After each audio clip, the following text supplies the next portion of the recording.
వారఫలం కార్యక్రమంలో మొదటగా మేషరాశి గురించి తెలుసుకుందాం. గురుగారు, ఈ వారం మేషరాశి వారికి ఎలా ఉండబోతోంది? మేషరాశి 3 గ్రహాలు దివ్యంగా అనుకూలిస్తున్నాయమ్మా. ద్వితీయంలో గురువు, లాభంలో శని, 6లో కేతువు. ముఖ్య కార్యక్రమాల్లో విజయం లభిస్తుంది. మీ సామర్థ్యాన్ని పరీక్షించుకునే కాలం ఇది. వచ్చిన అవకాశాలను సద్వినియోగం చేసుకోండి. దైవ బలం మిమ్మల్ని ముందుకు నడిపిస్తుంది.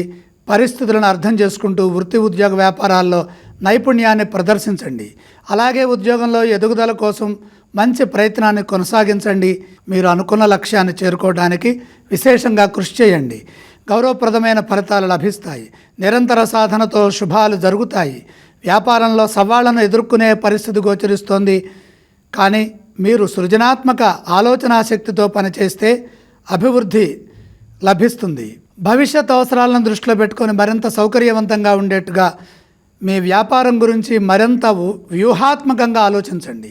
ఆర్థికంగా జాగ్రత్తలు అవసరం. వివాదాలకు దూరంగా ఉండండి. తగినంత విశ్రాంతి తీసుకోవాలి. ఆరోగ్యంపై శ్రద్ధ పెంచండి. మీరు చేసే కృషిని బట్టి ఈ వారం మధ్యలోనే మేలు జరిగే అవకాశం అధికంగా గోచరిస్తోంది. కాబట్టి విశేషంగా మీ కృషిని కొనసాగించండి. మేషరాశి వారు ఎటువంటి స్తోత్రాలను పఠించాలి? మేషరాశి వారు విష్ణు సహస్రనామం చదువుకోవడం చాలా మంచిది. వారు ఏ ఆలయాన్ని సందర్శించాలంటారు?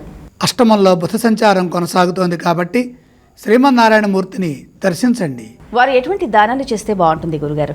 బుధ ప్రీతిగా పెసలు దానం చేయండి.